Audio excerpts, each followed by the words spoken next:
Hello views, welcome to DJMS Tamil channel. Mahanadhi சீரியலுக்கான upcoming எபிசோடில் எந்த மாதிரியான சுவாரஸ்யமான விஷயங்கள் வரப்போகுது அப்படின்றத பார்க்கலாம் வாங்க.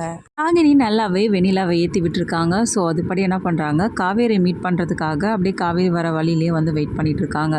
காவேரி வந்த உடனே வழிமறிச்சு அதுக்கப்புறம் நீங்கள் தான் வந்து காவேரியா அப்படின்னு சொல்லிட்டு கேட்குறது மட்டும் இல்லாமல், ஆமாம் நான் தான் காவேரி, நீங்கள் யார் அப்படின்னு சொல்லிட்டு கேட்க, நான் தான் வெண்ணிலா விஜய் அப்படின்னு சொல்கிறது கேட்டு பயங்கர டென்ஷன் ஆகி போகிறாங்க காவேரி.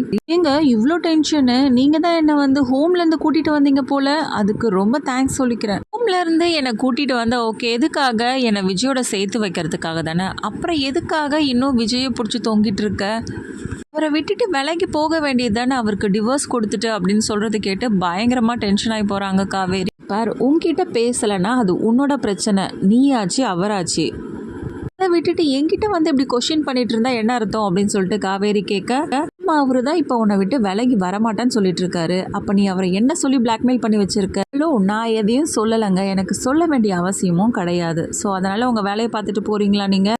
காவேரியும் கேட்க ரொம்பவே டென்ஷனான வெண்ணிலா, என்ன ஓவரா பேசிட்டு இருக்க விட்டா, விஜய் கூட என்னால் சேர்ந்து வாழ முடியாதுன்னு நினச்சிட்டு இருக்கியா? விஜய் கூட கண்டிப்பாக நான் சேர்ந்து வாழ்வேன், ஒன்றும் தெரியுமா, விஜய்க்கும் எனக்கும் இப்போ கல்யாணம் நடக்க போகுது அப்படின்னு சொல்லிட்டு சொல்கிறாங்க. கேட்ட காவேரியும், ஓ அப்படியா, நடத்திக்கோ, அதே என்கிட்ட வந்து சொல்லிட்டு இருக்க, நடக்காது அப்படின்ற தைரியத்துல தானே நீ பேசிட்டு இருக்க, கண்டிப்பா எனக்கும் விஜய்க்கும் கல்யாணம் நடக்கட்டும், அதையும் பார்க்கலாம். அப்புறம் எதுக்காக நீ தேவையில்லாம என்கிட்ட வந்து விஜய் விட்டு விலகி போன்னு சொல்லிட்டு சொல்ற, உனக்கு தான் கல்யாணம் நடக்க போகுது இல்லை அப்படின்னு சொல்லிட்டு என்ன பண்றாங்க, நம்ம காவேரியும் வந்து மாசா பேசுறாங்க. கேட்ட வெண்ணிலாவும் பயங்கரமா டென்ஷன் ஆகி போறது மட்டும் இல்லாம திரும்பவும் காவேரிக்கு வந்து சவால் விடுறாங்க. இது எல்லாத்தையும் கிராஸ் பண்ணி என்ன பண்றாங்க, எனக்கு வழிவிட நிறைய வேலை இருக்கு அப்படின்னு சொல்லிட்டு அங்க இருந்து கிளம்பிடுறாங்க. ஒரு பக்கம் ரொம்பவே டென்ஷனோட வந்த வெண்ணிலா என்ன பண்றாங்க, ராகினியை பார்த்து மீட் பண்றாங்க. என்னாச்சு வெண்ணிலா, ஏன் ஒரு மாதிரியா இருக்கீங்க, அந்த காவேரியை பார்த்து பேசுறீங்களா அப்படின்னு சொல்லிட்டு கேட்க, எல்லாம் பேசிட்டு தாங்க வரேன், ஆனா அவளுக்கு ரொம்ப வாய் கொழுப்பு தான், நீங்க சொன்ன மாதிரி அவள் அடங்காப்படிற மாதிரி தான் இருக்கா, நான் திமுறா பேசுறா, ஆனா ரொம்ப ஓவரா பண்ணிட்டு இருக்கா, எனக்கு அவளை பார்த்த எரிச்சலா வந்துச்சு.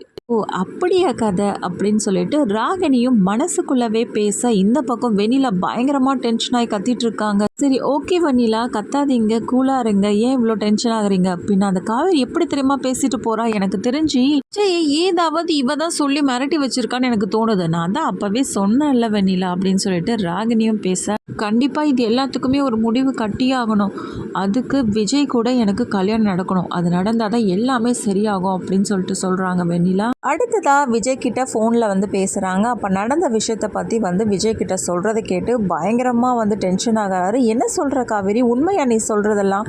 ஆமாங்க, வெண்ணிலா தான் எதையுமே புரிஞ்சிக்காம பேசிகிட்டு இருக்காங்க, என்கிட்ட அவ்வளோ கோவமாக பேசுனாங்க அப்படின்னு சொல்லிட்டு நடந்த விஷயத்தை பற்றி வந்து சொல்கிறாங்க. ஆமா காவேரி, அவள் கொஞ்சம் இப்போ ஹாஸாக தான் நடந்துட்டுருக்கா, அவளை என்ன சொல்கிறதுனே எனக்கு ஒன்றுமே புரியல. காவேரி, இந்த சமயத்தில் நீ எதுவும் ஒரி பண்ணிக்காத, வயிற்றுல வர பாப்பா இருக்குது, நீ ரொம்ப டென்ஷன் ஆகிடாத ஓகேவா, ஃப்ரீயாக விடு, நான் பார்த்துக்கிறேன் அப்படின்னு சொல்லிட்டு விஜயும் சொல்கிறாரு.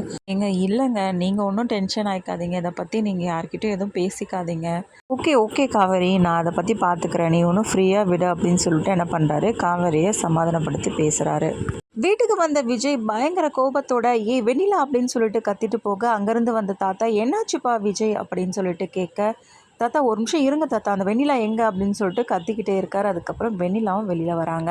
அம்மா, உன் மனசில் நீ என்ன நினச்சிட்டு இருக்க, எதுக்காக என் பொண்டாட்டிக்கிட்ட போயிட்டு இந்த மாதிரிலாம் பேசியிருக்க அப்படின்னு சொல்லிட்டு வெண்ணிலா கிட்ட கேட்க, என்ன விஜய், நான் தானே உன் பொண்டாட்டி, அப்புறம் வேற யாரை பற்றி நீ பேசிகிட்டு இருக்க அப்படின்னு சொல்லிட்டு வெண்ணிலாவும் சொல்கிறா. இன்னும் டென்ஷன் ஆகிறாரு விஜய். தாத்தாவும் கேட்குறாரு, விஜய் என்னாச்சுப்பா, ஏன் இவ்வளோ டென்ஷனாக இருக்க அப்படின்னு சொல்லிட்டு கேட்க, தாத்தா இன்னைக்கு என்ன நடந்துச்சு தெரியுமா இவ அப்படின்னு சொல்லிட்டு என்ன பண்ணுறாரு, நடந்த விஷயத்தை பற்றி வந்து சொல்கிறாரு. இதனால் தாத்தா ரொம்பவே கோபப்படுறது மட்டும் இல்லாமல், ஏம்மா இந்த மாதிரி ஒரு காரியத்தை பண்ண, நீனு எதுக்காக இதை மாதிரிலாம் பண்ணிட்டு இருக்க அப்படின்னு சொல்லிட்டு தாத்தாவும் வந்து வார்ன் பண்ணுறாரு. ஆமாம் எல்லாத்தையும் விடு, என்ன உனக்கும் எனக்கும் கல்யாணம் சொல்லி வச்சிருக்க, என்னது இது அப்படின்னு சொல்லிட்டு விஜய் கேட்க, அது வந்து விஜய் அப்படின்னு சொல்லிட்டு விஜயை பார்த்து ரொம்பவே திருன்னு முழிச்சிட்டு இருக்காங்க வெண்ணிலா. இதுக்கப்புறமா இந்த விஷயத்தை பற்றி விஜய் கிட்ட சொல்கிறாங்களா இல்லையா, இது எல்லாமே தெரிஞ்சுக்கலாம். அதுக்கு மறக்காம நம்மளோட சேனலை வந்து சப்ஸ்கிரைப் பண்ணிக்கோங்க, கூடவே இருக்க அந்த பெல் ஐக்கனும் கிளிக் பண்ணிவிடுங்க, அப்போ தான் நான் போடுற அடுத்தடுத்த வீடியோஸ் உங்களுக்கு நோட்டிஃபிகேஷனில் வரும். ஓகே வியூஸ், தேங்க்ஸ் ஃபார் வாட்சிங் திஸ் வீடியோ.